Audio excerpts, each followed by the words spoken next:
Aurélie. Bonjour Léa. Donc nous sommes là pour parler de la différence entre la médiumnité et le channeling. Est-ce que tu peux te présenter s'il te plaît? Ouais. Alors, donc je m'appelle Aurélie Vincent, je suis thérapeute, on va dire holistique, plus précisément on va dire Channel en psycho-énergétique. Voilà, donc j'utilise on va dire la canalisation médiumnique ou channeling, justement c'est le sujet, pour apporter des soins de guérison aux gens. Très bien. On entend beaucoup parler de médiumnité ces derniers temps. Est-ce que tu peux nous expliquer de manière très simple ce que c'est? Alors, médiumnité en soi, ça, un médium, c'est quoi? Ça veut dire milieu. Donc, en fait, un médium va avoir la possibilité de récupérer des informations entre ciel et terre, j'ai envie de dire. Donc, dans le monde éthéré, dans les mondes supérieurs à notre monde 3D, donc physique. Donc, tout ce qui n'est pas palpable, on va dire ça comme ça. En gros, on capte des informations qui peuvent être des mémoires, donc du passé, même du futur. Mais c'est vraiment un médium va accéder à des informations hors de notre temps 3D. D'accord. Et du coup, le channeling, qu'est-ce que c'est? Alors c'est vrai que beaucoup font la confusion, c'est pas très clair tout ça, mais finalement, le médium en soi est beaucoup plus connu pour communiquer avec les défunts. Un médium pur, c'est un médium spirit, va être beaucoup plus tourné vers la communication avec les humains qui sont devenus éthérés, hein, on va dire, qui ne sont plus de ce monde, et pouvoir communiquer directement avec eux, donc avec le monde invisible des morts finalement. C'est plus ça la médiumnité. Et le channel, donc le channeling qui veut dire canalisation, là pour le coup, le channel va pouvoir canaliser certes les informations des défunts, moi aussi il n'y a aucun souci, on peut canaliser un défunt, mais il va canaliser autre chose. Il va canaliser des choses beaucoup plus diverses, comme des mémoires dans un lieu. Il peut canaliser, communiquer avec des plantes, avec des animaux, les minéraux. En gros, il va communiquer avec tout ce qui est information, pas seulement des défunts. Il communique vraiment avec tout. C'est ça la différence. Et sur plusieurs niveaux, au niveau vibratoire.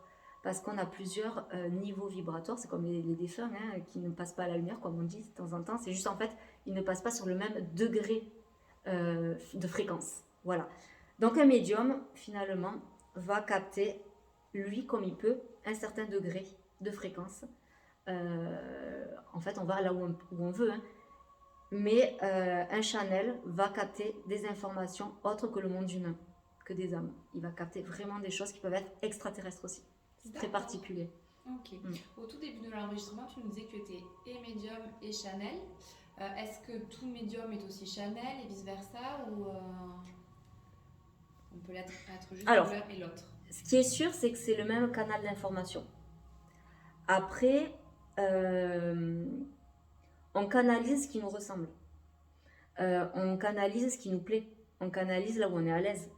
Le médium, donc qui va communiquer plus avec les défunts, ce qui est le plus connu, va communiquer qu'avec des défunts parce que c'est son truc, vraiment son truc, et qui a la demande et le besoin.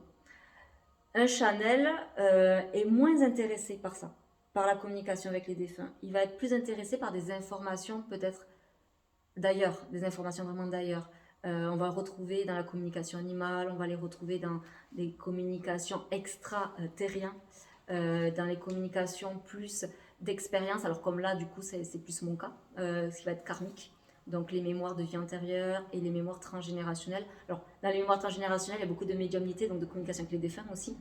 Mais dans les vies antérieures, il y a beaucoup de channeling puisque je vais canaliser quand même des lieux, des endroits, des atmosphères. Je peux rentrer en communication avec des choses, des mémoires des lieux, ouais, c'est ça, même une fleur si j'ai envie. Voilà, c'est particulier. D'accord. Et pour mieux comprendre, du coup, tu nous as dit que tu canalisais l'info. Toi, tu la reçois comment? C'est des images, c'est des voix, c'est des ressentis? Oui. Alors ça dépend. Alors ça, c'est pareil. Moi, je vais recevoir... on a 5 sens et l'expansion de nos 5 sens, sont les capacités médiumniques ou les capacités extrasensorielles que le channel et le médium va utiliser. On connaît tous la clairvoyance, donc là ça va être des images, des flashs, ça passe par image. La claire-empathie, c'est le ressenti dans le corps, par les émotions, par une douleur, la colère, les choses comme ça. Là c'est vraiment le corps qui parle. Il y a la clairaudience, donc là c'est avoir les informations comme si on nous parlait. Y a beaucoup de façons, il y a aussi par le goût, par l'odeur, il y a plein de façons de capter des informations invisibles. Moi, ce que j'ai le plus développé, ça va être la télépathie. Donc, je pense que c'est la base d'ailleurs de tous les channels. C'est comme si on nous parlait dans notre tête. Alors, il n'y a pas une voix homme ou femme, mais je sais que c'est homme ou femme. Je sais que c'est féminin ou masculin. C'est très bizarre. Je sais pas, si par exemple je me connecte à une plante, je sais si c'est plutôt féminin ou masculin. C'est étrange. Mais il n'y a pas de voix, en fait. C'est comme des pensées, c'est comme de la télépathie. Je vais ressentir une sensibilité aussi, une douceur ou de l'agressivité, des choses comme ça. En plus de la télépathie, donc là ça va être de la claire-empathie. Donc c'est vrai que j'ai la clairvoyance, la claire-empathie, et du coup la claire-audience, c'est un mélange. Alors, il y en a qui disent que avoir des pensées dans la tête, c'est de la claire-audience. Bon, moi je fais la différence, la claire-audience, c'est entendre des voix. J'en ai entendu à l'époque, et ça c'est parti, ça me le fait plus. Maintenant c'est que par télépathie. Et je pense que nos sens, nos capacités extrasensorielles peuvent se modifier, changer, évoluer en fonction du chemin qu'on prend aussi. Voilà. D'accord. On va parler un peu de ton travail. Donc, j'aimerais savoir comment tu utilises la médiumnité, le channeling dans ton travail, au quotidien. Moi, c'était une très grande question, ça, parce qu'en fait, comme je suis passeuse d'âme, alors ce que j'appelle passeuse d'âme, c'est tout simplement les défunts qui font un peu toc toc toc. On peut m'écouter, j'ai des choses à dire, et puis si possible, si je peux passer sur un autre plan ou régler mes problèmes. Voilà. Donc, moi, j'ai découvert un petit peu avec ça. Et je croyais que la médiumnité s'arrêtait à ça. C'était ça pour moi, la médiumnité. Et les informations que je donnais aux gens en disant je pense que tu as un problème là, je pense que c'est peut-être. C'est ton chakra de la gorge, tu dois avoir un problème au niveau des ganglions. Ces informations que je captais, pour moi, c'était de la voyance. Je disais, bon, c'est ce que les voyants font avec les cartes, parce que j'utilise beaucoup les cartes aussi, et le pendule. Je me disais, ça, c'est de la voyance. Ça n'a rien à voir avec la médiumnité. C'était bizarre. Il y avait, d'ailleurs, on a le monde du voyant, le monde du médium avec les défunts, le perché qui parle avec les arbres, donc le Chanel. Voilà, on met dans des cases. Et c'est bien dommage, parce qu'en fait, il n'y a aucune case. C'est juste que le médium utilise ses capacités soit pour faire du channeling, soit pour parler qu'avec les morts. Le médium n'a pas forcément envie de faire du channeling parce que ça ne l'intéresse pas et qu'il n'a pas développé ça. Et il y a le channel, ça ne l'intéresse pas du tout de parler avec les morts. Et voilà. Mais c'est le même canal, c'est la même chose. Et moi, dans mon travail, j'utilise tout. J'utilise vraiment tout en fonction du besoin de la personne. Ce que j'aime le plus, c'est me connecter au subconscient de la personne. C'est ce que je préfère. C'est-à-dire aller discuter avec l'âme de la personne pour comprendre la souffrance du subconscient. Ça, c'est mon truc. C'est ça que j'aime faire. Est-ce que tu pourrais nous raconter une expérience? Je pense que les auditeurs aimeraient avoir une expérience un peu marquante, que tu as rencontré, quelque chose qui... Voilà, je suis curieuse. Alors, des expériences, il y en a beaucoup parce que bon, c'est un peu tous les jours qu'il y a des choses qui moi-même, des fois, je suis waouh, c'est ouf. Ce qui a été le plus marquant pour moi, c'est le jour où j'ai compris que la médiumnité n'était pas que communiquer avec les défunts. J'étais en formation, donc en stage, plus précisément, de magnétisme, pour une magnétiseuse, puisque avec les mains, voilà. Je pensais que je venais pour guérir, apprendre à guérir, et en fait, je me suis aperçue qu'en mettant les mains sur les corps, je captais par clairvoyance toutes les infos dans le corps. Donc, pouf, j'ai une moto bleue qui est apparue parce qu'il a eu un accident en moto, sur l'endroit où il avait mal. Il a une douleur à un autre endroit, je mets la main dessus, et là, je vois un poulain, un cheval qui se débat dans du barbelé. Il me dit, j'ai perdu un poulain qui est décédé.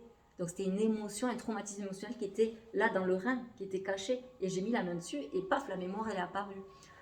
J'ai eu des petites tortues qui m'est venues comme ça. Il avait perdu des tortues quand il était petit. Enfin, là, je parle du cobaye qui me servait en magnétisme lors du stage.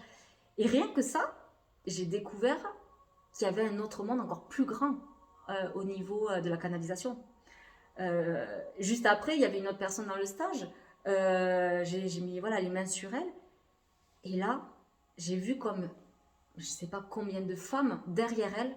Donc j'ai compris que c'était sa lignée, sa lignée côté maternel, toutes les femmes de sa lignée qui étaient derrière et qui attendaient d'être guéries de vieilles blessures qu'elle avait dans son ventre. Donc on a travaillé sur ça et puis, alors c'est bizarre, c'est comme des exorcismes quand on commence à écouter la douleur, la mémoire de la personne. Donc on commence à écouter la mémoire. Donc quand je dis écouter, c'est une écoute interne. C'est vraiment, et parler. Donc moi je lui parle en interne et il y a une communication qui se met. C'est ça la canalisation. C'est pas que écouter et recevoir, c'est communiquer dans les deux sens. Et quand on arrive à faire ça, c'est super intéressant parce que c'est là qu'il y a des guérisons et c'est là que moi mes expériences les plus folles ont été. Enfin, voilà. Ce monsieur qui avait des mémoires là par exemple dans son corps, pendant 2 jours il a boité parce qu'il pensait que je lui avais mis un plâtre parce que j'avais travaillé sur sa jambe. Mais c'était voilà, c'est fou. Voilà. D'accord. Et y a-t-il des techniques spécifiques de préparation pour entrer en médiumnité ou en état de channeling peut-être, hein? Est-ce que tu te prépares particulièrement? Est-ce que... Alors, au début, je croyais que oui, qu'il fallait. Donc j'avais des rituels, un peu comme tout le monde, je crois. J'avais des rituels. Et puis plus ça va, plus je m'aperçois que c'est juste pour nous rassurer, pour rassurer le mental, en disant, au début on n'a pas trop confiance en soi, parce que c'est particulier, et on se dit, bon, il faut que je mette en place les rituels, je vais appeler mon équipe des anges, les machins, l'archange, machin, un truc. On essaye de se mettre des rituels, on se dit, oh là là, faut pas que je me fasse attaquer, il faut que je me fasse un cercle, là, comme les sorcières et tout. On s'invente en fait des trucs pour rassurer le mental. Mais en fait, ça sert à rien du tout. Parce que quand on est aligné, qu'on a fait le vide dans sa tête, ça infuse direct en fait. On n'a pas besoin. C'est juste une question de foi avec soi-même. On a juste besoin de foi envers la possibilité de canaliser. C'est tout. Il n'y a rien de plus. Il n'y a pas de secret en fait. C'est une légende. Il y a des personnes qui vont aimer entretenir le fait que ce soit un don qui se passe de père en fils, que c'est un truc qui est né à la naissance. Non. Non. Alors oui, il y a du talent. Oui, chez certains, c'est clair. Il y a du talent. Plus que d'autres. Comme pour d'autres activités, hein. Il y a des gens qui ont le talent pour écrire des romans, des livres, et d'autres un peu moins, c'est un peu plus compliqué. Et bien c'est exactement pareil pour la médiumnité. Et plus on va s'entraîner, plus ça va être fluide et facile. D'accord, c'est comment on cultive tout ça, quoi. C'est comme pour d'autres activités, en fait. Pareil pour la protection énergétique, du coup, j'en pense quoi? On n'a pas besoin de protection quand on est bien dans sa peau. Clairement. Quand on a peur, on n'a pas de peur, on n'a pas d'attente, on n'a pas de protection. En fait, si on croit au mal, on croit au démon, on croit au diable, on croit à tous ces trucs, ouais, on fait des protections. Mais le jour où on n'y croit plus, moi je les ai jamais vus. Hein. Ouais, le jour où on comprend que ça n'existe pas, que les démons et le diable, c'est une invention culturelle, religieuse, et que nos propres démons, c'est nous, en fait, c'est notre part de sombre en nous, qu'il faut tout simplement travailler en développement personnel. Et une fois qu'on les a plus, ces démons, mais il n'y a plus de crainte, il n'y a plus de peur, donc il n'y a plus de protection à avoir. Plus besoin. D'accord. Comment une personne peut savoir si elle est plutôt médium ou channel, hein, à quel moment on peut... Ça, c'est que du mental. Hein. Ouais. On s'en fout. C'est la même chose. En fait, je comprends même pas qu'on ait inventé 2 mots différents. C'est la même chose, c'est le même circuit d'information. Ça passe par le même endroit. C'est juste qu'est-ce que j'aime à canaliser, ce que j'aime pas, en quoi je suis à l'aise, qu'est-ce qui me plaît, ou qu'est-ce que j'ai besoin. Et qu'est-ce que tu conseillerais à nos auditeurs qui peuvent avoir des capacités mais qui n'arrivent pas à les canaliser? Alors, déjà, vous n'êtes pas fou, vous n'êtes pas bizarre, vous n'êtes pas malade. Voilà, tout va bien. Il suffit juste de comprendre que vous captez des émotions, peut-être des souffrances, des douleurs, mais aussi ça peut être positif, hein, des joies aussi, pourquoi pas. Mais bon, souvent c'est un peu de souffrance quand même. Des pensées aussi, qui ne nous appartiennent pas. Quand on a compris que nous voyons que 10% de la réalité, donc 10% il n'y a que 10% de visible et que 89% est invisible et que tout est information, ouais, on capte des informations dans les 90% qui restent, hein, dans le subconscient, quoi, concrètement. C'est l'invisible. Ben, c'est normal en fait. Oui, il y a des trucs que vous n'allez pas comprendre avec votre cerveau, vos 10%, et c'est normal. Il ne faut pas paniquer. Il faut juste comprendre qu'il y a des informations qui sont venues, c'est pas pour rien. Maintenant, pourquoi vous les avez reçues? Qu'est-ce que vous allez en faire? C'est cette question qu'il faut se poser. Pourquoi j'ai capté ça? Il ne faut pas paniquer. On se pose, on dit ok, j'ai ressenti ça quand j'étais avec cette personne, j'ai eu cette info, j'ai eu ça, qu'est-ce que j'en fais? Alors tout de suite, pas dire oh ça y est, je suis médium, je vais arrêter mon travail, je vais être médium. Non, non, pas du tout.